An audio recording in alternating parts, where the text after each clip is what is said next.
Resources है। यही natural resources का इस्तेमाल करके हमें वही पूरे तालुका को सुजलाम सुफलाम बनाना है और उसी के लिए हमें हर एक तालुका में एक ऐसा इको एंटरप्रेन्योर चाहिए। तो चलिए बुलाते हैं ऐसे शख्सियत को जो कि खुद तो एंटरप्रेन्योर है, लेकिन उसी के साथ में वो हजारों करोड़ों एंटरप्रेन्योर्स बनाने की ताकत रखते हैं। जैसे हमारे एमसीएल के रचनाकार, सलाहकार और शिल्पकार doctor Shyam Golab sir. Thank you.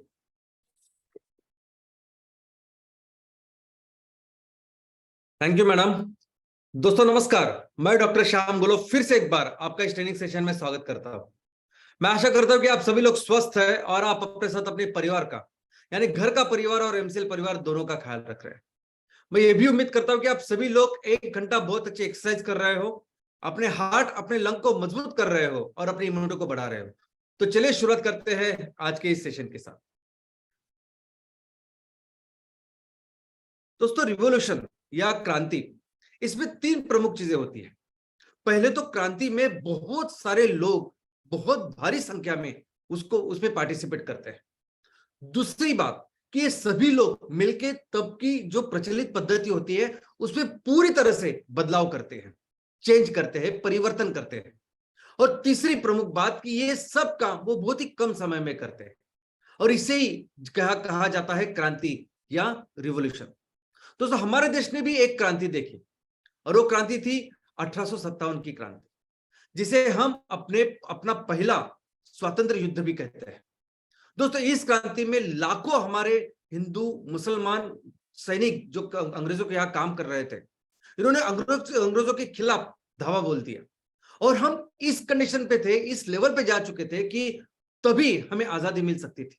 लेकिन हमसे कुछ गलतियां हो गई जिसकी वजह से हम आजाद उस टाइम नहीं हो पाए। लेकिन अंग्रेजों ने देखा कि अगर सभी भारतीय एक हो जाए, सभी हिंदुस्तानी अगर एक हो जाए तो कोई भी काम उनके लिए असंभव नहीं है।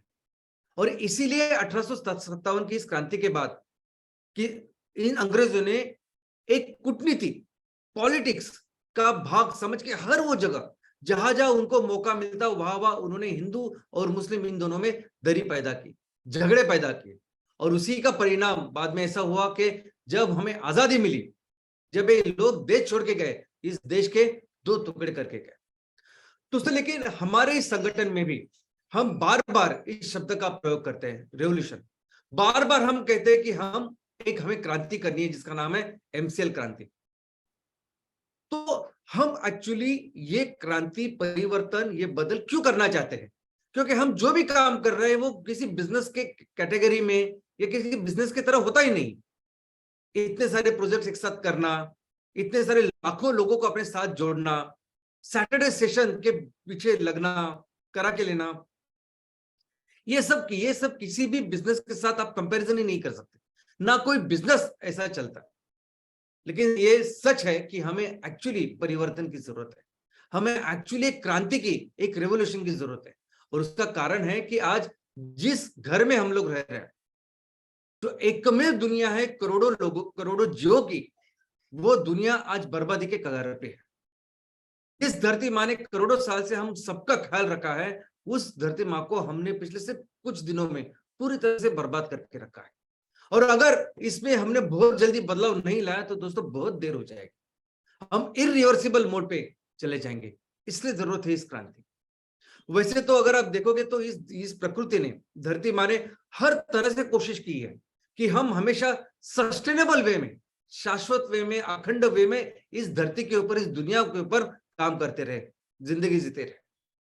और इसी का एक कारण है कि इस हमारे धरती के ऊपर आप देखोगे तो 71% पानी है और 29% जमीन है। यही भी अगर आप देखोगे तो पानी कैसा है, तो 97% जो पानी है वो खारा पानी है जो समुद्र में है, और 3% जो पानी है वो फ्रेश वाटर है। अभी 3% जो पानी है उसमें से भी 2% पानी हमारे बर्फ में है, बर्फ में जमा हुआ है। और सिर्फ 1% पानी है दुनिया का जो हमारे नदी, तालाब जो हमें वहां दिखाई देता है। तो भी एक इंपॉर्टेंट पॉइंट है कि क्यों हमने इस नदी, तालाब के जो पानी बह रहा है, ये नेचुरल, ये फ्रेश वाटर है, इसका कितना ख्याल रखना चाहिए। लेकिन दोस्तों, ये एक व्यवस्था है हमारे इस दुनिया को हमेशा के लिए सस्टेनेबल उसकी व्यवस्था बनाए रखने के लिए। क्या आपको पता है कि अभी जिस ग्लोबल वार्मिंग की वजह से आज पूरी दुनिया तबाही के कगार पे है या तबाही की ओर हम सब जा रहे हैं, उसका कारण है ये ग्लोबल वार्मिंग। उसका कारण है जीवाश्म ईंधन, जिससे जो धुआं बन रहा है, जो गैसेस बन रहे हैं, वो इस वातावरण में बैठ के गर्मी पैदा कर रहे हैं। और ये जो गर्मी जो पैदा हो रही है, तैयार हुई है हर दिन, और जिसको हर साल हम लोग बढ़ा रहे हैं, ये प्रकृति की व्यवस्था है जिसको मैक्सिमम सोखती है। ये 71% जो पानी है ना, वो 96% गर्मी सोखता है। ये पानी और बर्फ 2-2.5% जो गर्मी है वो इस वातावरण में चली जाती है, और हमारे इस जमीन के ऊपर सिर्फ 2% गर्मी आती है। यानी जितनी भी तबाही अगर आज हम लोग देख रहे हैं, वो सिर्फ 2% गर्मी की वजह से, बाकी की तो सब गर्मी सोखने का काम वो हमारी धरती माँ या हमारी प्रकृति कर रही है।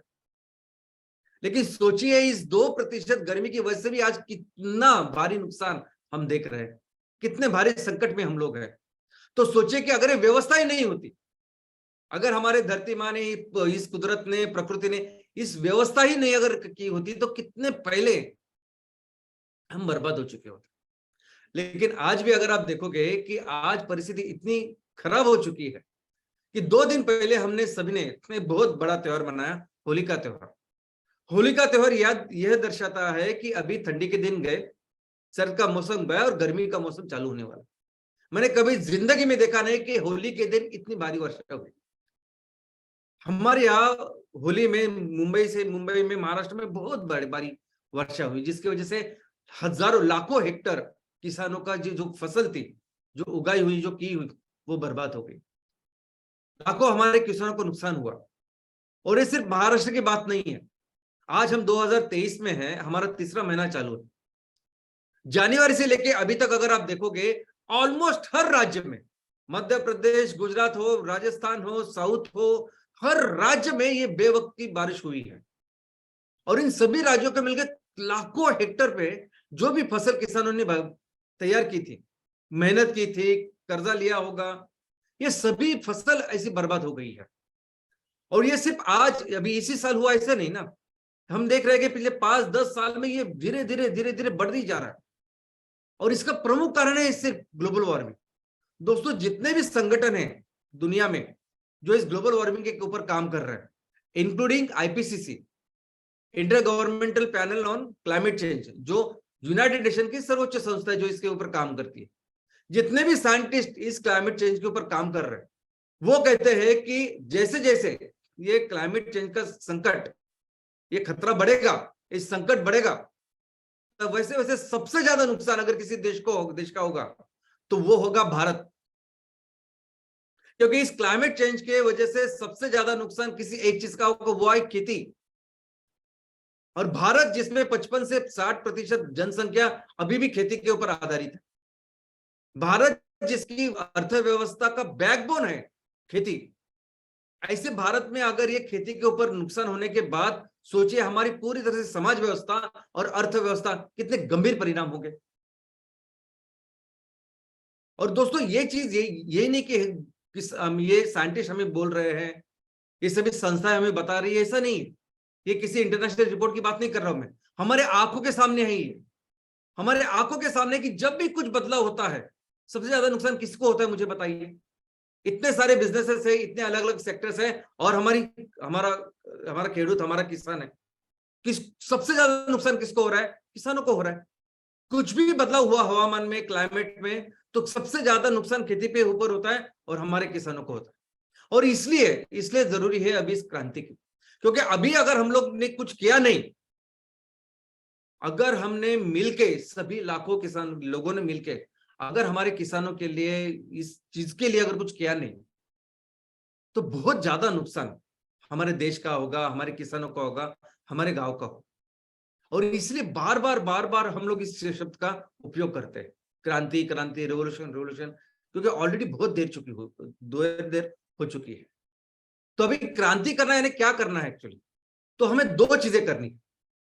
पहली बात तो जो भी ऐसी गलत चीजें हैं जिसके वजह से अभी ग्लोबल वार्मिंग हो रही है, उसको पूरी तरह से रिप्लेस करना है ऐसी चीजों के साथ जो चीज हमारी इस पर्यावरण व्यवस्था का, हमारी इस धरती का ख्याल रखे। जैसे हमें सभी तरह के जो जीवाश्म ईंधन है, जो फॉसिल फ्यूल है, उसको रिप्लेस करना है हमारे जैव ईंधन के साथ। जो भी कैंसर की फार्मिंग, केमिकल फार्मिंग हो रही है, उसको रिप्लेस करना है हमारे ऑर्गेनिक फार्मिंग के साथ। और जो भी ऐसे पेट्रोकेमिकल प्रोडक्ट है जिसके वजह से इतना कचरा तैयार हो रहा है और जिसको जला के और गंभीर ऐसे ग्लोबल वार्मिंग हम लोग कर रहे हैं, उस पूरे पेट्रोकेमिकल के चीज को रिप्लेस करना होगा हमारे इको फ्रेंडली प्रोडक्ट के साथ। और दूसरा काम जो हमें करना है वो करना है कि बहुत बड़ा लोक आंदोलन, जन आंदोलन।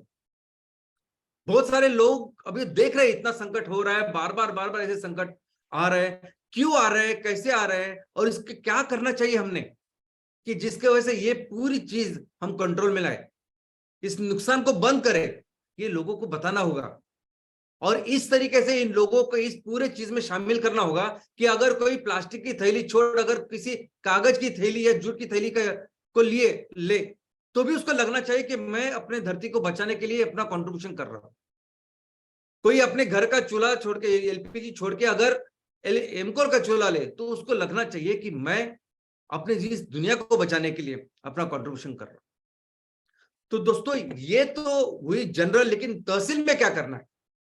आज तहसील में जो हमारी पूरी फैमिली है, एमबीएस है, एमवीपी है, चैनल पार्टनर है, इतने सारे किसान है, हमें तहसील के लिए क्या करना है, तहसील में क्या काम करना है? तो तहसील में भी दो चीजें करनी है। एक तो हमें अपने तहसील में कम से कम 3000 करोड़ का रेवेन्यू तैयार करना है। इसका मतलब है कम से कम 3000 करोड़ का वो वस्तु का उत्पादन करना है जो वस्तुएं, जो उत्पादन इन खराब चीजों को रिप्लेस करेगी। कम से कम 3000 करोड़ या उससे ज्यादा। और दूसरा जो काम करना है वो काम करना है कि हमें आंदोलन हमारे तहसील में तैयार करना है। यानी हमारे तहसील का एक भी पार्ट ऐसे बचना नहीं चाहिए कि जहां आंदोलन नहीं हो रहा है। हर ग्राम पंचायत में, हर म्युनिसिपल वार्ड में, हर जगह हमारे जो एंटरप्रेनर हैं वो मिलके उन्होंने 100% सैटिस्फैक्शन लेनी चाहिए। लोगों को हर हफ्ते मिलके बताना चाहिए कि ये दुनिया क्यों ऐसे बर्बाद हो रही है, कैसे मिलके हम इस दुनिया को संवार सकते हैं। दुनिया तो नेक्स्ट है, हम अपने किसानों के लिए क्या कर सकते हैं, हम अपने देश के लिए क्या कर सकते हैं, और ये बहुत जरूरी है। तो हमें ये चीज करके ये सब फॉसिल फ्यूल इसका निर्मूलन करना है। और एक चीज का निर्मूलन हमने पहले किया है, वो है पोलियो का निर्मूलन। किस तरह किया हमने पोलियो का निर्मूलन? तो हमने सभी जो बच्चे जो 5 साल के भीतर है, सभी बच्चों को, एक भी बच्चा ऐसे बचा नहीं कि जिसको हमने पोलियो का डोज दिया नहीं। 10 साल में 2 बार दिया, और ऐसे 10 साल की है तब जाके हमने पूरी तरह से पोलियो का निर्मूलन किया। तो वैसे ही अगर हमें अपने तहसील से पहले, तो अगर तहसील के ऊपर फोकस करते और तहसील से 100% ये फॉसिल फ्यूल का निर्मूलन करना है, 100% पेट्रोकेमिकल का निर्मूलन करना है, तो हर जगह पे इस आंदोलन की शुरुआत होनी चाहिए। और दोस्तों आज जो पॉइंट हम डिस्कस करने वाले हैं वो यही है कि किस तरह से हम अपने तहसील में इस बिजनेस रेवेन्यू का निर्माण करेंगे।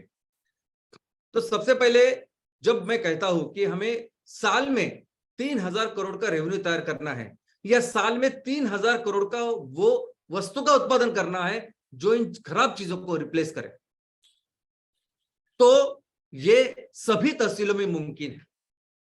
आपका तहसील छोटा है, बड़ा है, किस राज्य में है, क्या चीजें है, वो कुछ देखने की जरूरत नहीं। भारत एक इतना समृद्ध देश है, इतना समृद्ध, इतना भर भर के कुदरत ने हमें दिया है कि हर तहसील में कम से कम 3000 करोड़ का माल हम लोग तैयार कर सकते हैं। क्योंकि ये वही भारत है कि जो भारत पूरी दुनिया की, ये पूरा जो इतिहास है, मानव जाति का जो इतिहास है, संस्कृति का इतिहास है, अलग अलग देशों का जो इतिहास है, ये पूरे इतिहास में भारत हमेशा नंबर 1 की अर्थव्यवस्था था और बहुत आगे था। यानी किसी के साथ कंपैरिजन भी नहीं हो सकता, इतने आगे हम लोग थे। उसी अंग्रेजों ने जो पिछले 300-400 सालों में जो हमारे बर्बादी की, उसकी वजह से अभी ये हाल है। लेकिन फिर भी वो रिसोर्सेस आज भी हमारे पास है। आज भी अगर हम अपने तहसील में जो रिसोर्सेस है उसका सही उपयोग करें, तो हम आसानी से, हमें हमारा ये जो टारगेट है या हमें जो काम करना है अपना पोटेंशियल का, आसानी से इससे बहुत ज्यादा काम कर सकते हैं। और वो रिसोर्सेस क्या है? तो हमारे तहसीलों में है नंबर 1 जमीन, खेती। जो मिट्टी आज हमारे देश में है वैसी मिट्टी पूरी दुनिया में कहीं नहीं। अब किसी भी देश के साथ कंपैरिजन कीजिए, अमेरिका के साथ, चाइना के साथ, या किसी भी दूसरे देश के साथ। दूसरा है पानी। हमारे यहाँ जैसे रिवर सिस्टम है, इतने समुद्र, हिमालय से लेके कई सारे पर्वत श्रृंखला है और उनसे निकलती कई सारी नदियां हैं। ये नदियां का जो नदियों ने जिस तरीके से इस मिट्टी को बनाया है, जिस तरह से हमारा हर हर जगह को सुजलाम सुफलाम किया है, जिसकी वजह से हम नदियों को अपनी माता भी समझते हैं, उनको पूछते हैं। ये बहुत बड़ा रिसोर्स है, ऐसा रिसोर्स नहीं किसी दुनिया के किसी देश के पास। इतनी जो बारिश आती है भारत में, ये भी बहुत बड़ा रिसोर्स है। इसका भी बहुत अच्छा उपयोग है, ये रेवेन्यू तैयार करने में हो सकता है, होने वाला है। और ये लोग अभी आबादी में दुनिया में नंबर 1 पे है, सबसे ज्यादा आबादी वाला देश बन चुके हैं हम। लेकिन ये सभी जो आबादी है, सभी जो लोग आज हमारे तहसीलों में, गांव में रह रहे हैं, ये ताकत है हमारी, क्योंकि ये बहुत बड़ा कंट्रीब्यूशन देने वाले हैं इतनी बड़ी अर्थव्यवस्था के निर्माण के लिए। और दोस्तों, इसके पीछे एक प्रॉपर प्लानिंग है, प्रॉपर ब्लूप्रिंट है, एक एक्शन प्लान है कि जिस एक्शन प्लान से हम लोग काम करेंगे और ये होने वाला है। और वो कैसे एक्शन प्लान है? तो हर ग्राम पंचायत में आज 650 हेक्टेयर जमीन है जो खेती के अंदर है, जहां खेती हो रही है ऑन एन एवरेज। किसी ग्राम पंचायत में कम हो सकती है, किसी ग्राम पंचायत में ज्यादा हो सकती है, लेकिन ऑन एन एवरेज सब ग्राम पंचायत में 650 हेक्टेयर इतने जमीन के ऊपर आज खेती हो रही है।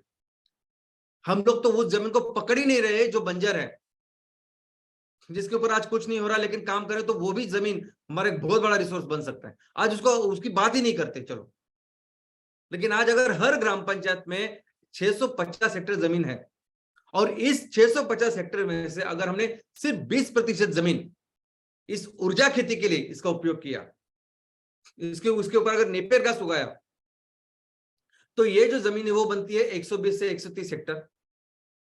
और जिस तरह से अभी नेपियर घास के अलग अलग हाइब्रिड तैयार हो रहे हैं, उसका अलग अलग यील्ड उत्पादन हो रहा है प्रति हेक्टेयर, तो अगर 120 से 130 हेक्टेयर के ऊपर अगर हम नेपियर घास उगाएंगे तो हर ग्राम पंचायत में हम 2 प्रोजेक्ट चला सकते हैं। एक तो है बायोकोल का, एमकोल का प्रोजेक्ट, जिसकी क्षमता होगी 100 टन पर डे इनपुट, और दूसरा है हमारा एमसीएनजी का प्रोजेक्ट, बायो सीएनजी का प्रोजेक्ट, जिसकी क्षमता भी 100 टन पर डे इनपुट है। और ये सभी प्रोजेक्ट मॉड्यूलर प्रोजेक्ट है, यानी हर प्रोजेक्ट एमकोल का, हम हर प्रोजेक्ट एमसीएनजी का, ये हमेशा 100 टन पर डे का इनपुट का ही रहने वाला है।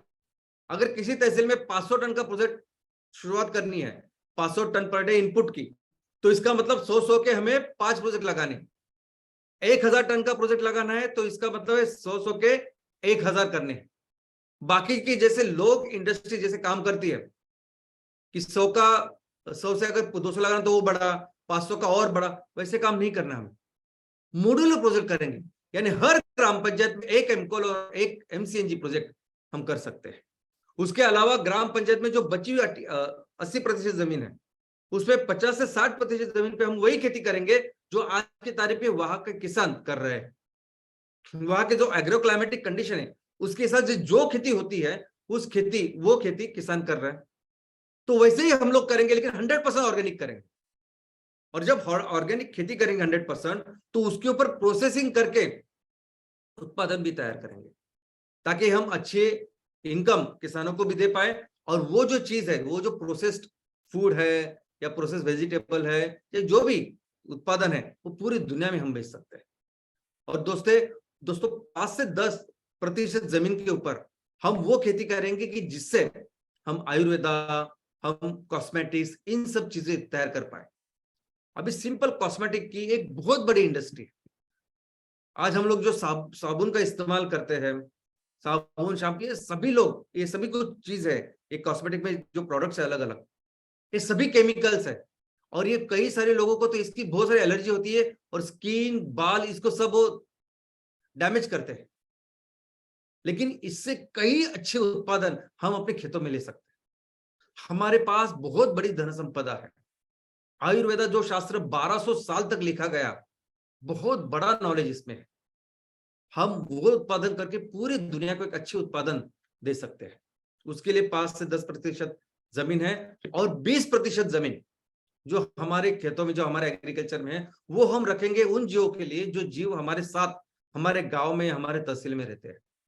क्योंकि ये दुनिया जितनी अपनी है उतनी ही उनकी भी है, और करोड़ों साल से वो यहाँ रह रहे हैं, तो उनका ख्याल रखना भी हमारी जिम्मेदारी, और वो हम करेंगे। वो जैव विविधता के लिए, वो बायोडाइवर्सिटी के लिए हम 20% जमीन रखेंगे।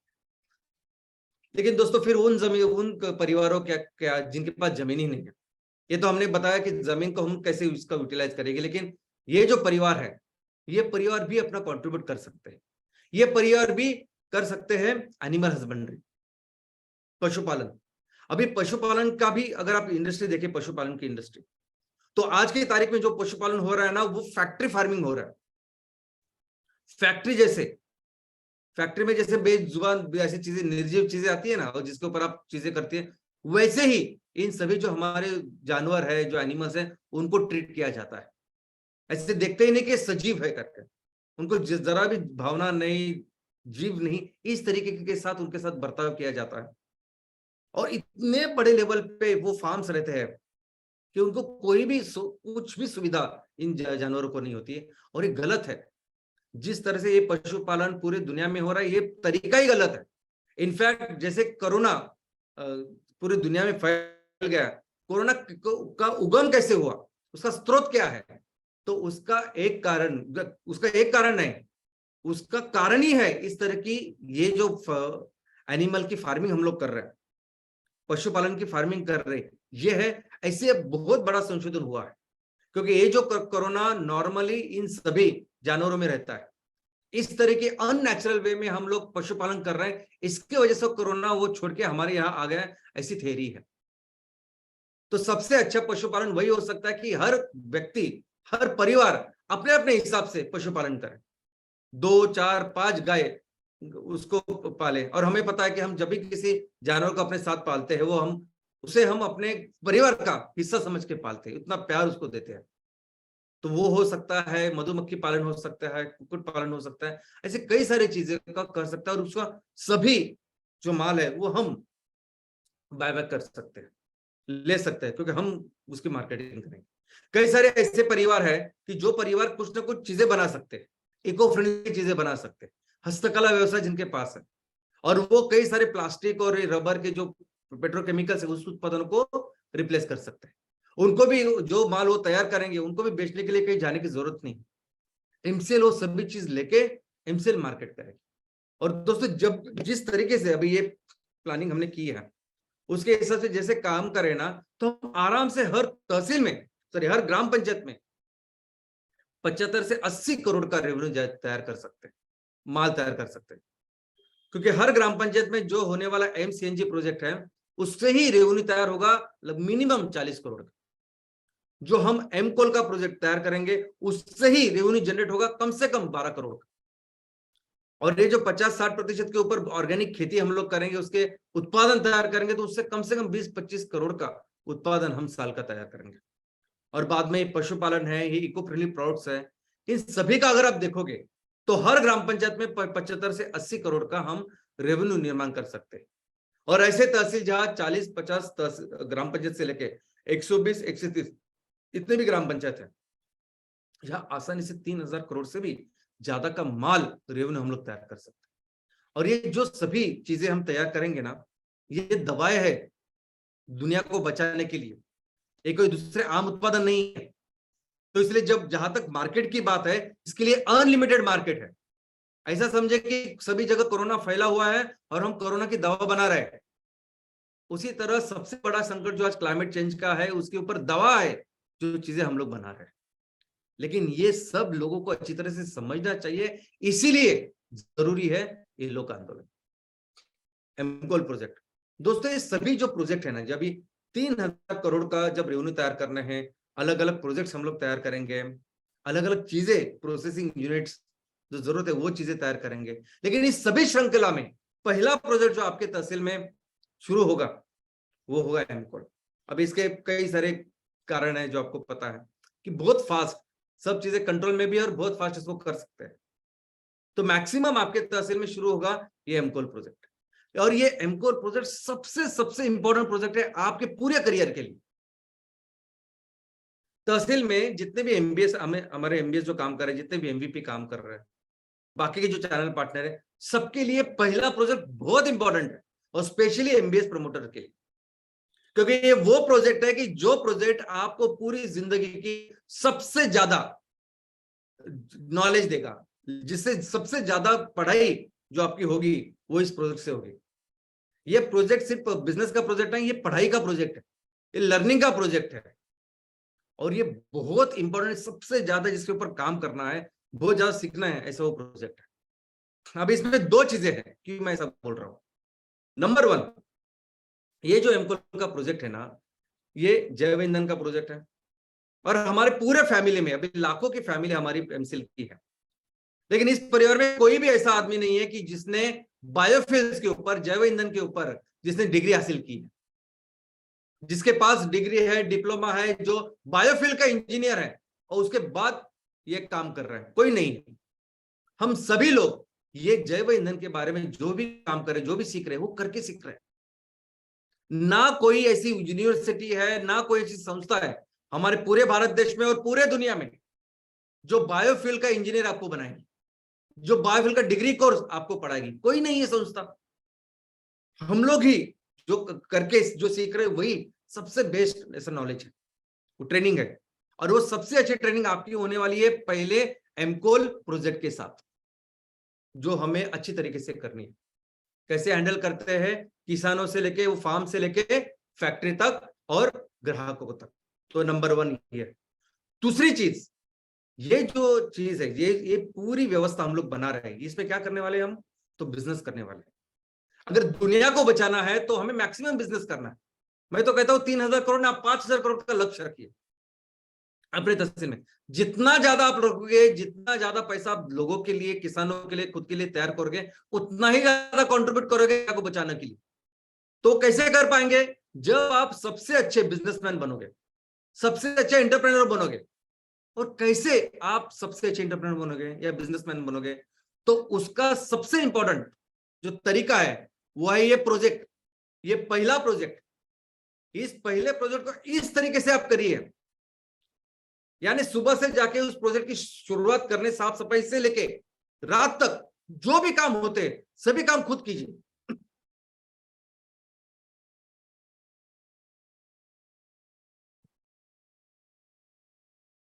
क्योंकि यही तरीका है सक्सेसफुल बिजनेसमैन बनने जैसा, बनने के लिए। हमारे देश में धीरूभाई अंबानी से लेके हल्दीराम तक, ये सभी लोग अगर आप देखोगे तो ये सभी लोगों के पास, किसी के पास टेक्निकल नॉलेज नहीं था। इनफैक्ट पूरी दुनिया की मैं बात करता हूं, पूरी दुनिया में जो सक्सेसफुल बिजनेसमैन बने हैं वो करके बने हैं, उन्होंने खुद इस तरीके से वो काम किया है और फिर वो बिजनेसमैन बने हैं। कोई भी बहुत ज्यादा डिग्री करके बिजनेसमैन नहीं बना है। मैं आपको बोलता बहुत अच्छा एग्जांपल देना चाहता हूं मैं डीमार्ट का।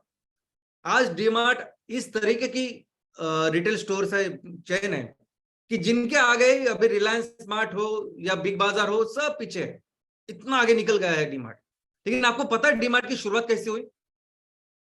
डीमार्ट के जो ओनर है राधा कृष्ण दमानी साहब, उन्होंने पहली बार एक डिपार्टमेंटल स्टोर सेम डीमार्ट जैसा, जो छोटे से था अपना बाजार, उसको पहले रेंट पे लिया 1.5 साल। उस 1.5 साल उस डिपार्टमेंटल स्टोर को खुद चलाया, खुद जाते थे सुबह उसको दुकान को खोलने के लिए, मैनेजर जैसे बैठते थे, हर चीज को देखते थे कि किस तरह से रॉ मटेरियल आता है, जो चीजें आती है, कैसे, कहाँ खर्चा होता है, कहाँ खर्चा हम बचा सकते हैं। और आपको सुन के आश्चर्य होगा, ये काम उन्होंने तब किया जब उनके जेब में 8,000 करोड़ रुपए थे। कौन करेगा आदमी ऐसा काम जिसके जेब में 8,000 करोड़ है? और वो भी उन्होंने खरीदा नहीं, जो आराम से खरीद सकते थे। उन्होंने पहले उसके ऊपर काम किया, सब चीजें अपने हाथ से की, तब उन्हें समझा कि कहां मैं पैसे बचा सकता हूं, कहां ग्राहकों को अच्छी चीजें दे सकता हूं और कहां मैं अच्छा प्रॉफिट कर सकता हूं।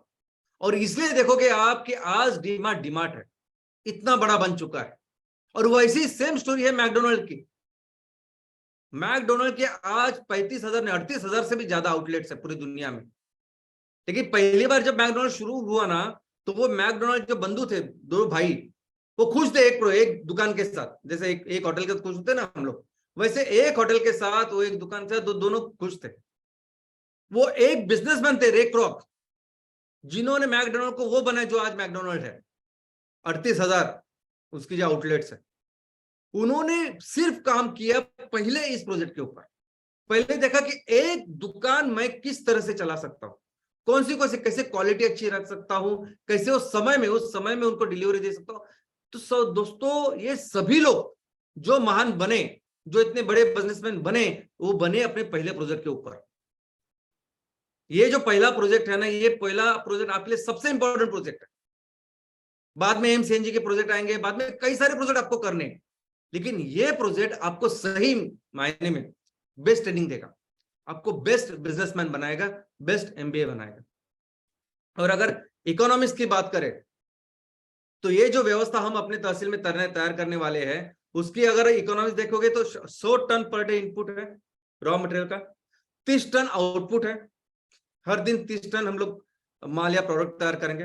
अनटोरिफाइड एम्पल की बात करते हैं, सिंपल, और उसको जब 15 रुपए से हम बेचेंगे तो हर दिन 4.5 लाख का रेवेन्यू का निर्माण होगा, और वो बन जाता है साल का 16 करोड़ 20 लाख रुपए। और जब 16 करोड़ 20 लाख का माल आप बेच रहे साल का, और कम से कम 20 से 25% भी अगर अपने प्रॉफिट पकड़ा, तो भी 3 करोड़ 24 लाख से लेके 4 करोड़ 5 लाख तक आपका प्रॉफिट होगा कंपनी का, जिसमें आपका खुद का जो इनकम है वो 32 लाख से 40 लाख तक है। और ये जो सिचुएशन, ये ऑप्टिमम सिचुएशन है सबको, कि ये जब 100% पे वो पूरी कैपेसिटी पे प्लांट चलेगा, सब कुछ सही हो रहा है, 100 टन माल आ रहा है, 30 टन माल तैयार होकर जा रहा है, 15 रुपए पे हम लोग बेच रहे हैं, उसका ट्रांसपोर्टेशन कंट्रोल में है, लॉजिस्टिक्स कंट्रोल में है, वो बराबर हो रहा है, टैक्सेशन हमारा सब सही चल रहा है, ये वो सिचुएशन है। लेकिन आज शुरू करने के साथ वह सिचुएशन जाने के लिए कई सारी चीजें जो आपको सीखनी है, पढ़नी है, उसकी उसकी उसकी स्टडी करनी है, क्योंकि आज की तारीख में ये सभी जो चलते हैं, यानी लोग बोलते ही नहीं बायोकोल के प्रोजेक्ट, वो क्या बोलते हैं, बायोमास ब्रिकेट के प्रोजेक्ट, और वो सभी जो बनते हैं वो सभी ड्राई बायोमास के ऊपर है। बायोमास आया, उसको फिर उसके ब्रिकेट्स बनाए और बेचे, बस इतना ही है। रॉ मटेरियल की क्वालिटी क्या है, मैं जो प्रोडक्ट बना रहा हूं उसकी क्वालिटी क्या है, इसमें ज्यादा कोई बॉदर ही नहीं करता। कचरे के ऊपर जैसे प्रोजेक्ट बनते वैसे बायोमास ब्रिकेट के प्रोजेक्ट आज हर जगह है। और जिस इंडस्ट्री का निर्माण हम लोग कर रहे हैं ये बहुत अलग है। हम तो काम ही कर रहे हैं वेट बायोमास के ऊपर। कई सारी हमारी जो एनर्जी है, जो पैसे लगने वाले हैं, बिजली लगने वाली है, मैक्सिमम बिजली तो वो मॉइस्चर कम करने के लिए लगने वाली है। कई सारी ऐसी चीजें हैं कि जो पहली बार हम इंडस्ट्री में करेंगे, और आपको सीखना होगा, ये समझना होगा।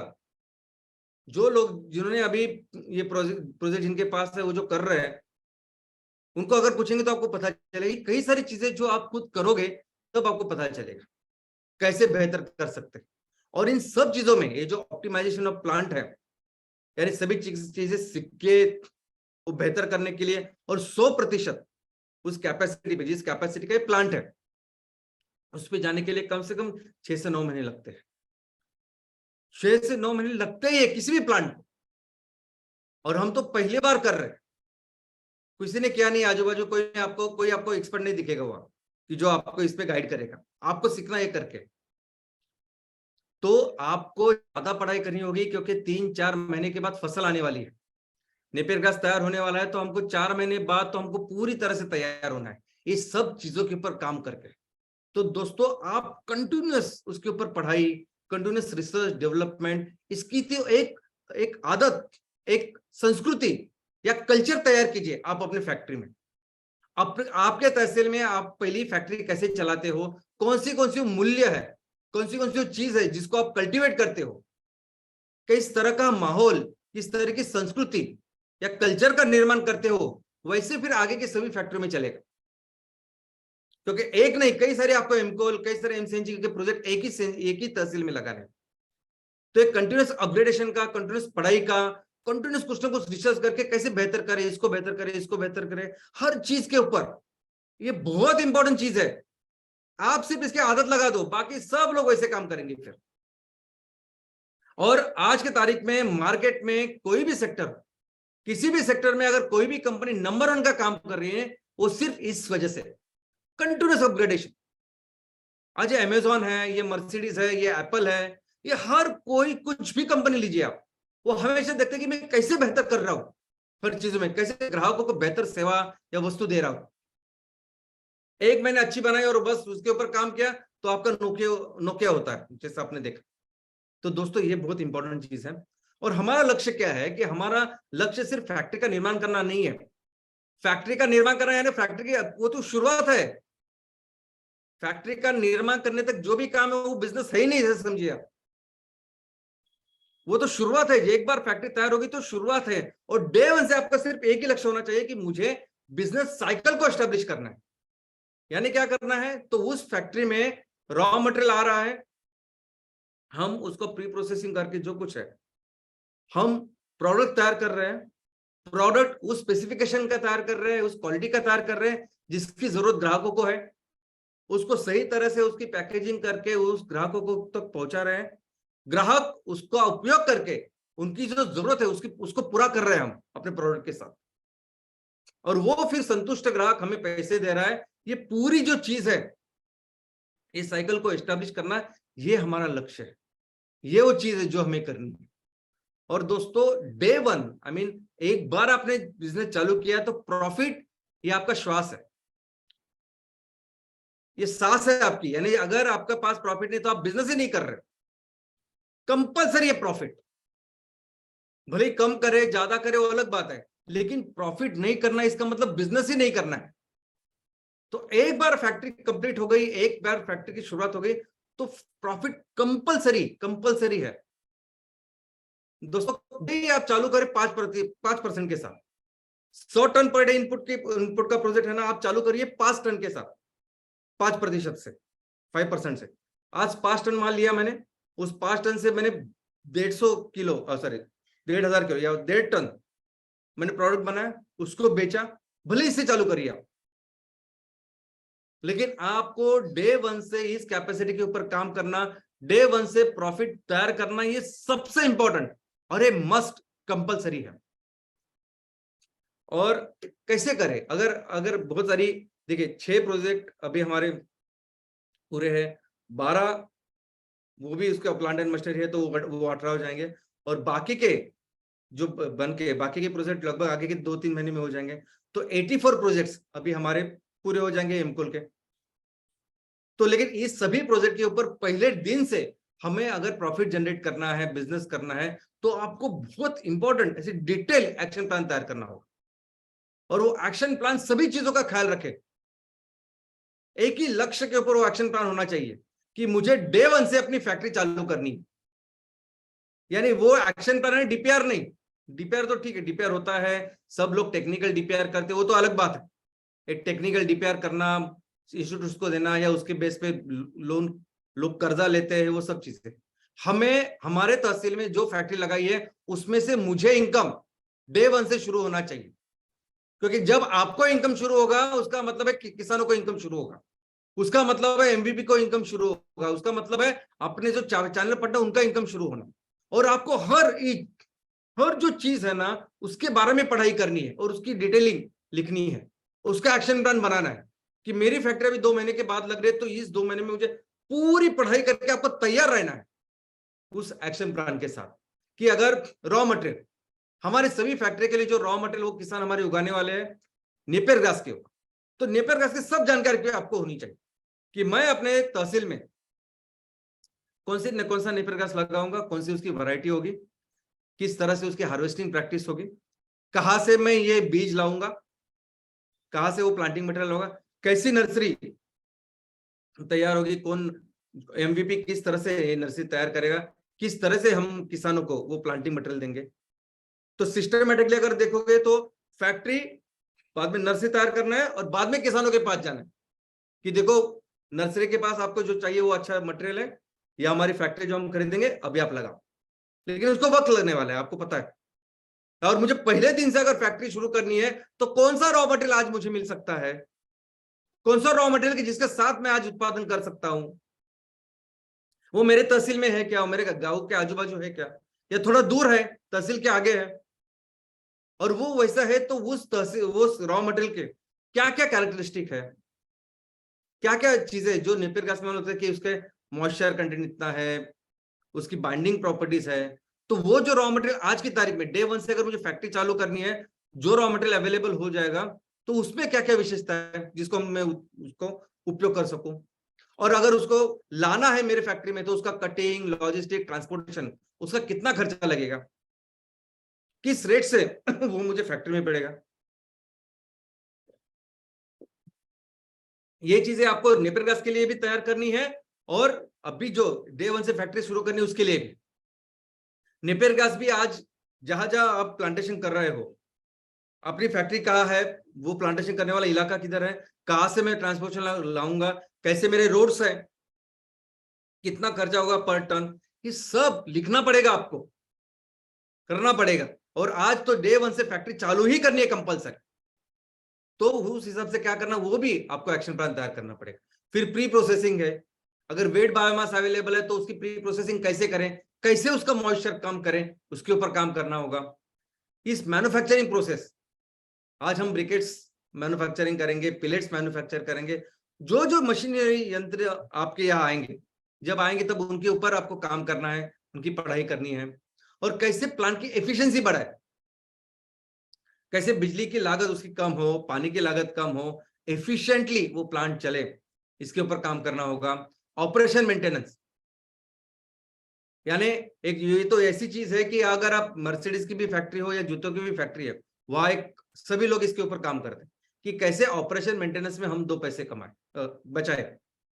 क्योंकि अगर आपने कहीं 10 पैसे बचाए, 50 पैसे बचाए, तो वो पूरे जो साइकिल है बिजनेस साइकिल में वो बहुत ज्यादा पैसा बचता है, और ये जो बचने वाला पैसा है सब आपका प्रॉफिट है।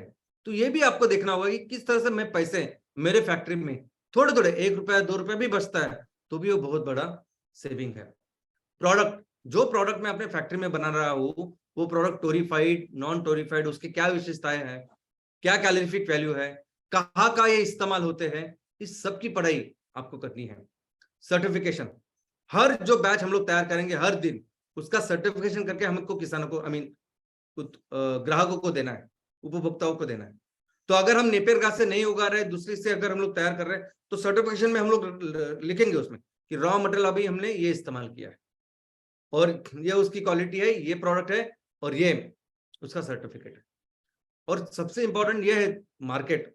देखो क्या है कि हमें तहसील में कई सारे एमकोल के प्रोडक्ट्स करने हैं और हमें दुनिया के लिए काम कर रही है, बात तो बराबर है, लेकिन शुरुआत करनी है हमें अपने तहसील के साथ। हमें पहले तो अपने तहसील को कार्बन न्यूट्रल करना है, जहां जहां जीवाश्म ईंधन का उपयोग हो रहा है उसे रिप्लेस करना है इस एमकोल के साथ, हमारे जैव ईंधन के साथ। तो हमारी तहसील की पूरी पढ़ाई आपकी होनी चाहिए, कितने होटल है, कितने घर है, कौन क्या क्या इस्तेमाल करता है, कितनी इंडस्ट्रीज है, किसकी क्या जरूरत है, इसकी पूरी डिटेल पढ़ाई आपके पास होनी चाहिए। ऐसी होनी चाहिए कि फैक्ट्री शुरू होने के पहले ही वो जो हर दिन 30 टन का माल तैयार होने वाला है उसके ऑर्डर पहले से ही आपके तहसील से तैयार होने चाहिए। और फिर वो हम कैसे पहुंचाएंगे लोगों के पास, ये पैकेजिंग, ट्रांसपोर्टेशन, ये जो करना है कस्टमर के लिए वो कैसे करेंगे, उसमें भी आपको सोचना है।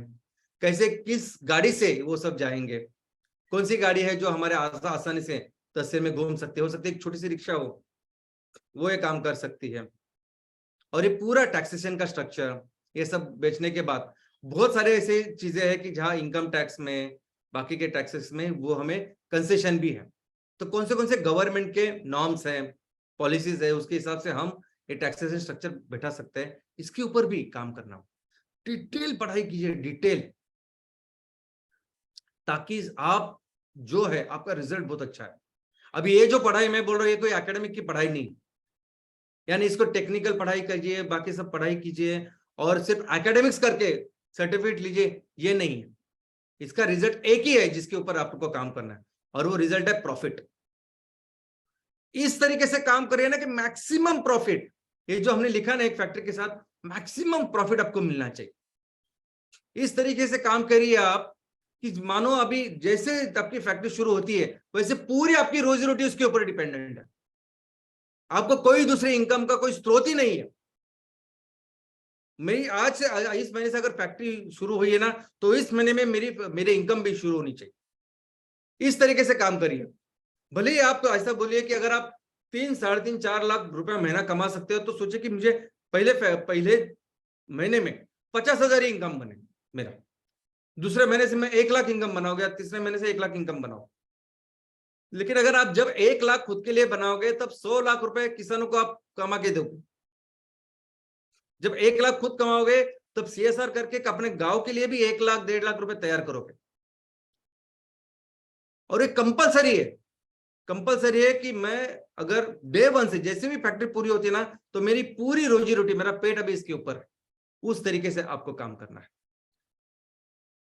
और इसी के साथ यानी एक एमकोल की फैक्ट्री के साथ 25 से 30 लाख का ये सीएसआर हमारे तहसील को उपलब्ध हो।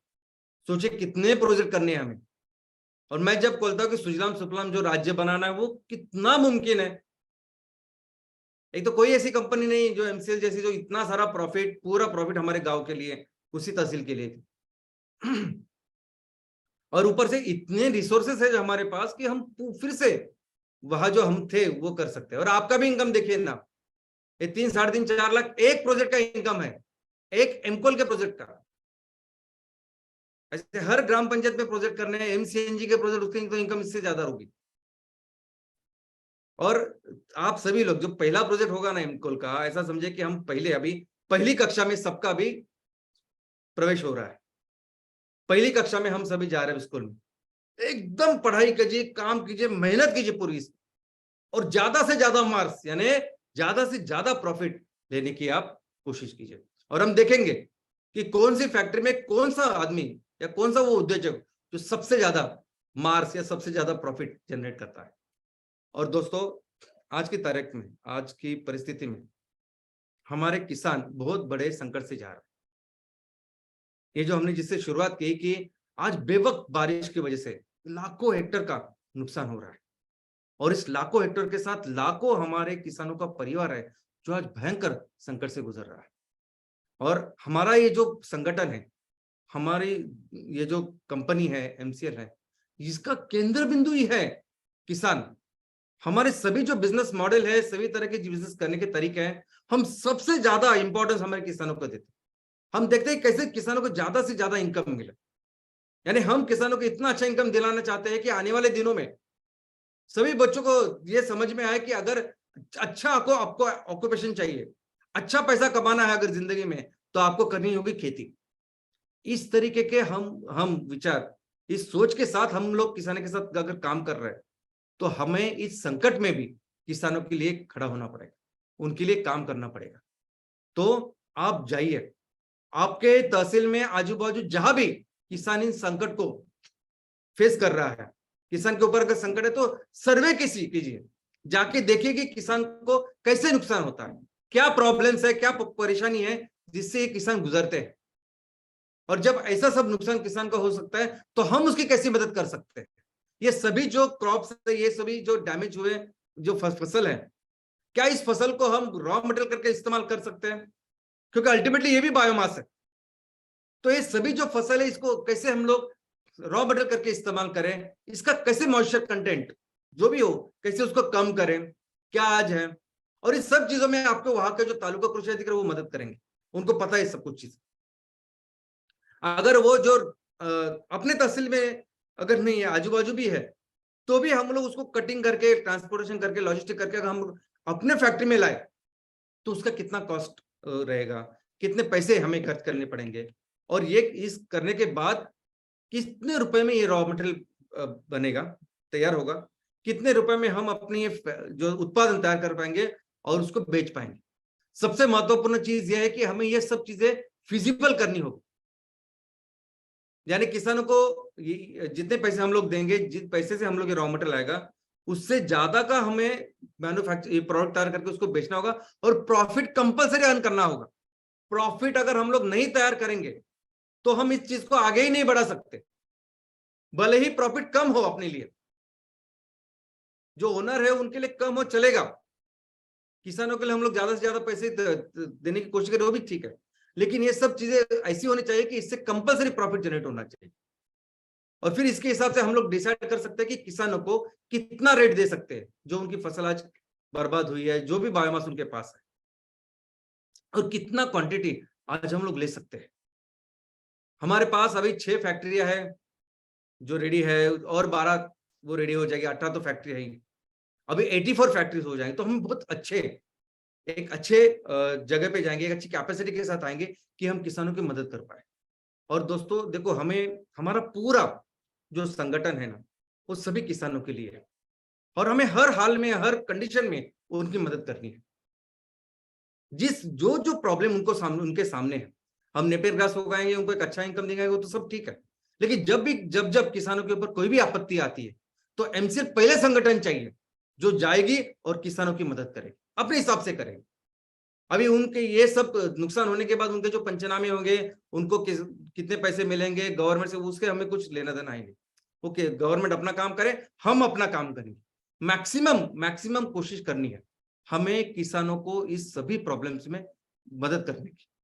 और दोस्तों, हमारे जितने भी ये जो विजन, मिशन, सब कुछ जो हमने बनाए रहे ना, जो इस विजन और मिशन को हम हमेशा पढ़ते हैं, हम बात करते हैं कि हम दुनिया को बचाएंगे, हमारी धरती माँ को बचाएंगे, ये सब किसके ऊपर?